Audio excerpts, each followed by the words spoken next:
نحمده ونصلي ونسلم على رسوله الكريم اما بعد فاعوذ بالله من الشیطان الرجیم بسم اللہ الرحمن الرحیم الصلاۃ والسلام علیک یا سیدی یا رسول اللہ وعلی آلک واصحابک یا سیدی یا نبی اللہ۔ سامعین عزیز مکرم، آج کی یہ ویڈیو بنانے کا جو مقصد ہے وہ ہے سیدنا صدیق اکبر اور سیدنا فاروق اعظم رضی اللہ تعالی عنہما کی ذوات مقدسہ پر کفر کے جو فتوے لگاتے ہیں ان کے رد میں ہے۔ سب سے پہلے تو گزشتہ دنوں ایک ویڈیو میری نظر سے گزری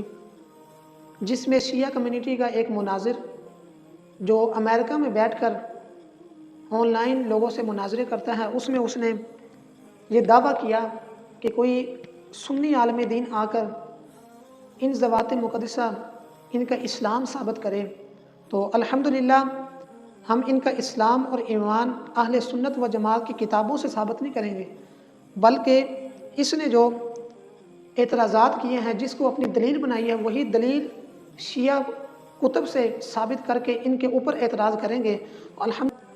اللہ رب العزت کی بارگاہ میں دعا ہے کہ مجھے حق سچ بیان کرنے کی توفیق عطا فرمائے۔ اور سب سے پہلے تو آپ سے یہ گزارش ہے، جب کبھی آپ ایسی ویڈیو دیکھا کریں تو برائے مہربانی آپ خود سے استدلال نہ کرنے لگ جائیں کریں، بلکہ اپنے اس علاقے کے مستند جو عالم دین ہوتا ہے اس سے استفادہ کریں اور اس کی طرف رجوع کریں تاکہ وہ اچھے طریقے سے آپ کی رہنمائی کریں۔ تو سب سے پہلے تو آپ یہ ویڈیو ملاحظہ فرمائیں۔ بناؤ تو اس نے کہا کہ رسول اللہ صلی اللہ علیہ وسلم دنیا سے جاتے ہوئے کسی کو جانشین نہیں بنایا، تو میں اگر نہ بناؤں تو کوئی مذمت نہیں ہے۔ اچھا، اس ہی حدیث کے ذیل میں اکمال المعلم بفوائد المسلم میں قاضی عیاض یحسبی صاحب فرماتے ہیں، جلد نمبر 6 ہے، یہاں پر صفحہ نمبر ہے 221،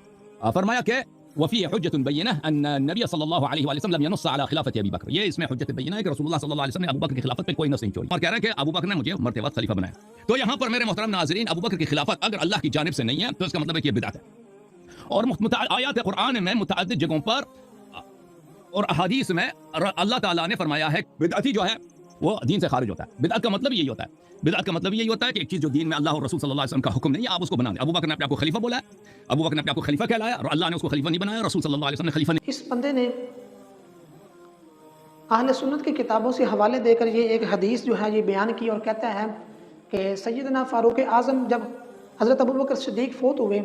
تو سیدنا فاروق اعظم سے صحابہ نے عرض کی کہ آپ ایسا کریں کہ آپ اپنا کوئی جانشین مقرر کر دیں۔ تو سیدنا فاروق اعظم رضی اللہ تعالی عنہ نے فرمایا کہ اگر میں اپنا جانشین مقرر بھی کر دوں تو بھی درست ہے، اگر میں نہ بھی کروں تو بھی درست ہے۔ وہ کس طرح کہ سیدنا فاروق اعظم نے فرمایا اگر میں اپنا جانشین مقرر کر دوں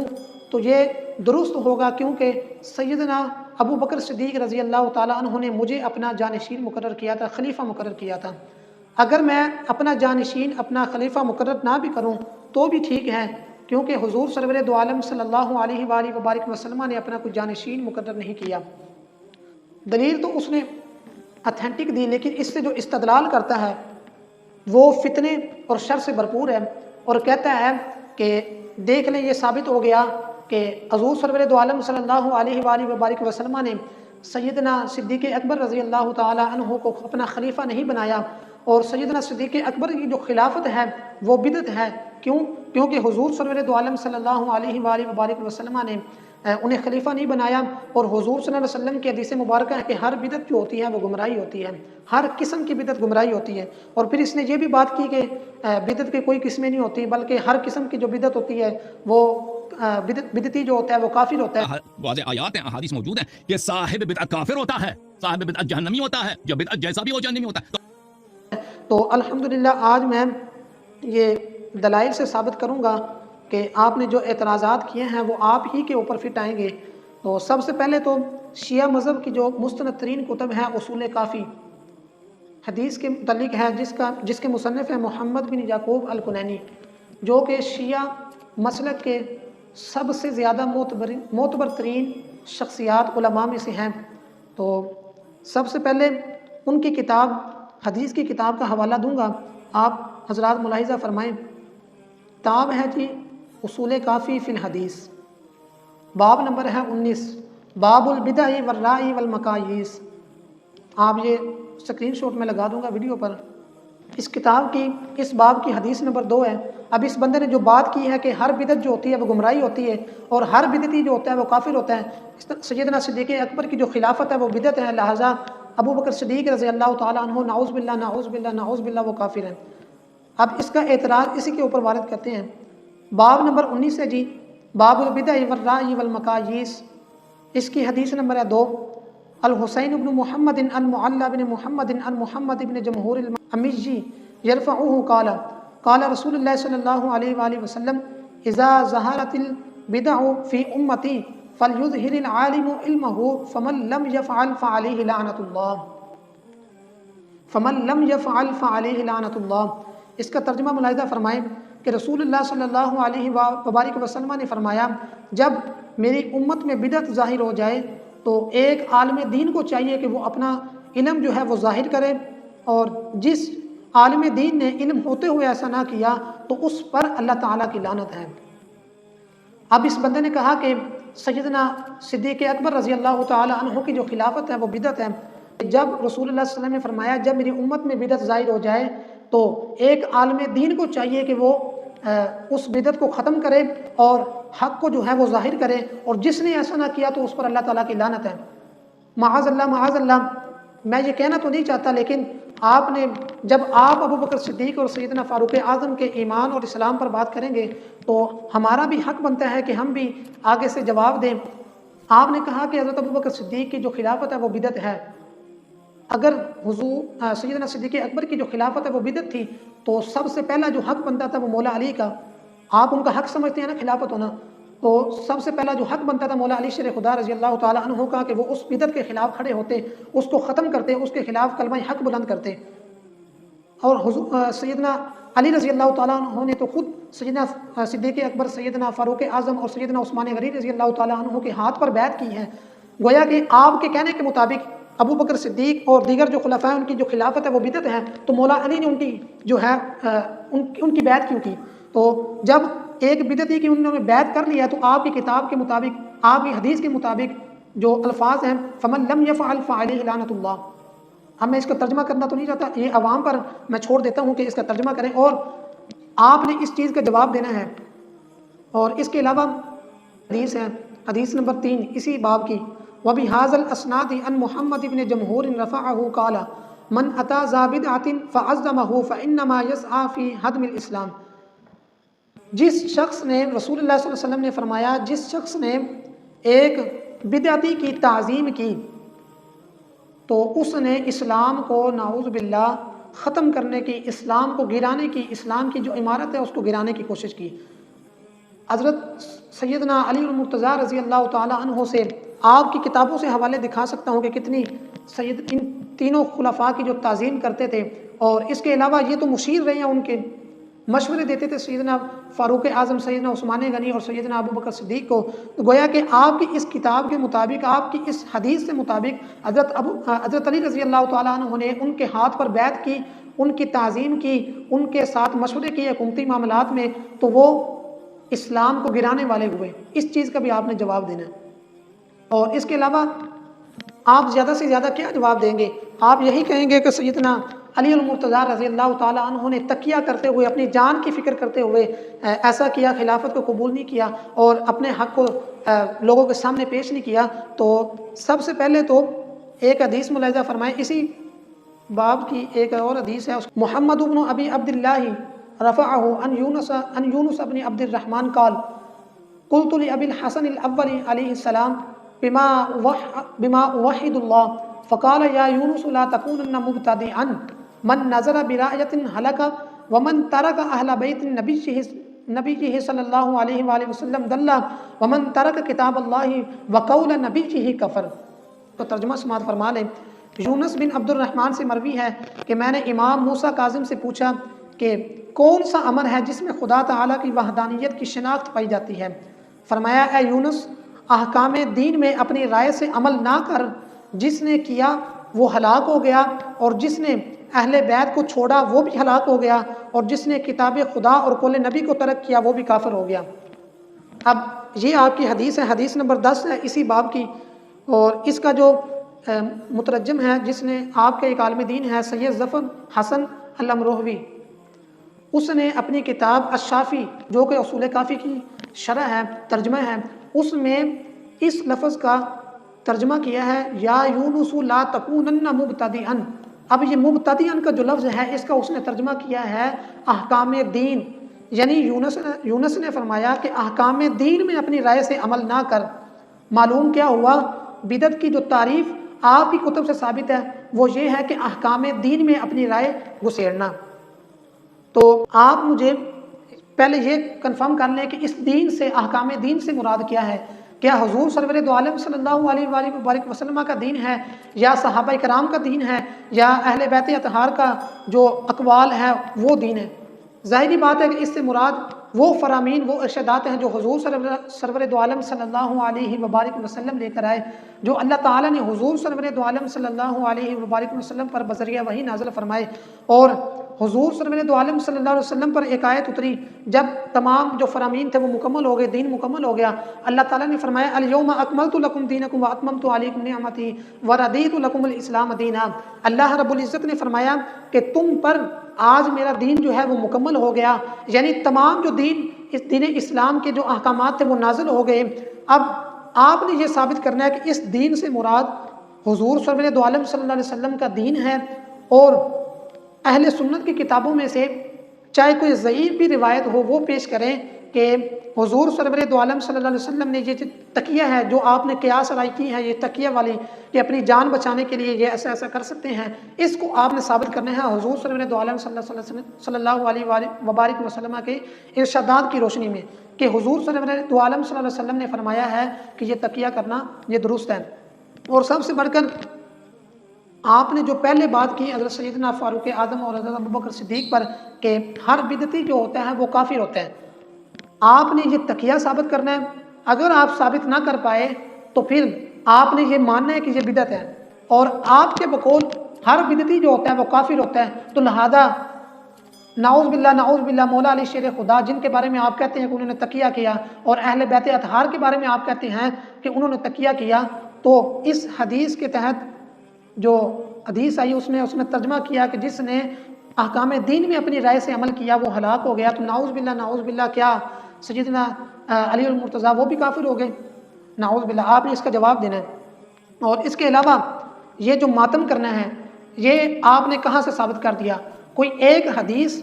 چاہے کوئی ضعیف بھی حدیث ہو، آپ نے یہ ثابت کرنا ہے کہ حضور سرور دو عالم صلی اللہ علیہ وسلم نے یہ جو ماتم کرنا ہے اس کی اجازت دی ہے۔ اگر یہ تقیہ جو ہے دین اسلام میں جائز ہوتا، اگر، اور تقیہ کا مقصد یہ ہے کہ اپنی جان کی فکر کرتے ہوئے اپنے آپ کو، اپنے حق کو چھپا لینا، جان کی فکر کرتے ہوئے جان کو بچانے کے لیے، تو اگر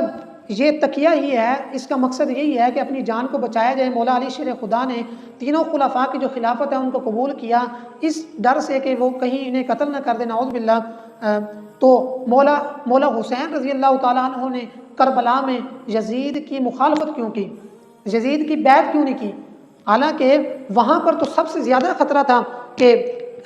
پورا خاندان جو ہے وہ شہید ہو جانا تھا، جبکہ یزید کی جو پوری فوج تھی انہوں نے بارہا انہیں بتایا کہ آپ یزید کی اطاعت قبول کر لیں ورنہ یہ ہو جائے گا، یہ ہو جائے گا، ہم آپ کو قتل کر دیں گے، آپ کی اولاد جو ہے ان کو باقی نہیں چھوڑ۔ امام حسین نے اس وقت تقیہ کیوں نہیں کیا جبکہ ان کا پورا خاندان جو ہے وہ شہید ہو گیا؟ حالانکہ وہاں پر تقیہ کرنا یہ زیادہ ضروری تھا۔ اگر یہ تقیہ احکام دین میں سے ہوتا، اہل بیت نے اس کو مانا ہوتا، تو سیدنا امام حسین رضی اللہ تعالیٰ عنہ سب سے پہلے اس پر عمل کرتے، اپنے جو خاندان ہے ان کو ذبح نہ کرواتے، ان کو شہید نہ کرواتے۔ تو آپ کا یہ اس دلیل سے بھی ثابت ہو گیا کہ یہ تقیہ جو ہے یہ اہل بیت سے ثابت نہیں ہے۔ اور اب آتے ہیں جی دین میں قیاس یا اپنی رائے داخل کرنا۔ تو اسی باب کی ایک اور حدیث ہے، اس کا ترجمہ سماعت فرما لیں۔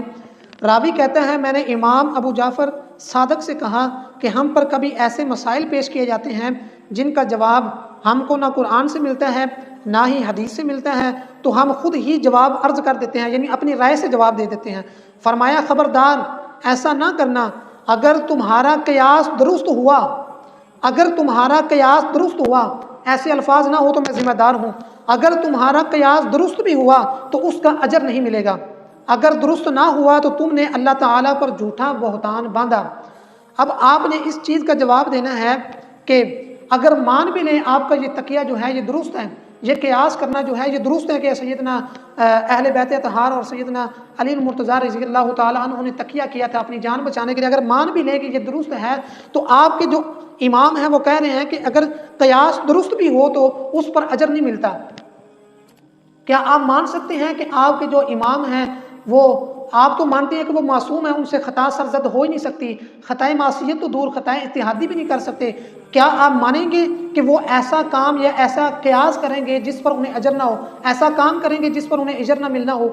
یہ آپ نے اس کا بھی جواب دینا ہے۔ جو میں نے پہلے بات کی کہ امام حسین ان کو چاہیے تھا کہ وہ تقیہ کرتے اس وقت جب انہیں پتہ تھا کہ ان کا پورا خاندان جو ہے اتنی بڑی فوج سامنے ہے، اور اگر میں نے بیعت نہ کی تو آپس میں دست و گریبان ہوں گے اور میری جو اہل بیت ہے وہ شہید ہو جائے گی۔ تو اسی کے ضمن میں انہوں نے ان کی یزید کی جو خلافت ہے وہ کیوں نہیں مانی، حالانکہ یزید جو تھا وہ فاسق اور فاجر تھا۔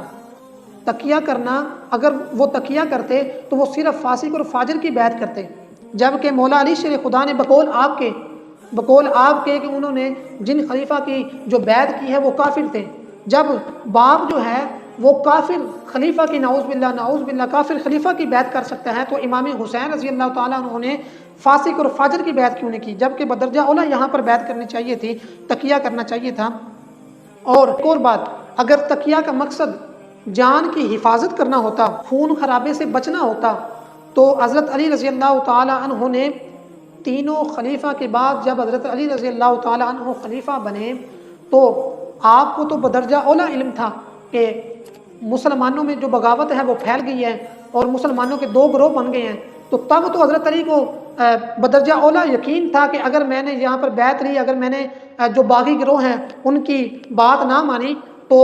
ان کے درمیان آپس میں جنگ ہو سکتی ہے۔ وہاں پر تو بالکل یقین تھا کہ آپس میں جنگ ہونی ہے، تو وہاں پر انہوں نے تقیہ کیوں نہیں کیا؟ وہاں پر بھی تقیہ کرنا چاہیے تھا، جو باغی گروہ تھے ان کی بات ماننی چاہیے تھی۔ کیونکہ تقیہ کا اصل مقصد یہ ہوتا ہے کہ اپنی جان کی حفاظت کرنا، یا آپس میں جو مسلمانوں کا آپس میں خون ہے وہ نہ بہے، تو وہاں پر تو ان کو تقیہ کرنا چاہیے تھا۔ لہذا ان تمام دلائل سے، اور سب سے بڑھ کر جو آپ نے کہا کہ وہ حضرت سیدنا صدیق اکبر کی جو خلافت ہے وہ بدعت ہے، اور ہر بدعتی جو ہوتا ہے وہ کافر ہوتا ہے، نعوذ باللہ تینوں خلفاء جو ہیں وہ بھی بدعتی اور کافر ہیں، نعوذ باللہ۔ تو میں نے جو پہلی حدیث بیان کی کہ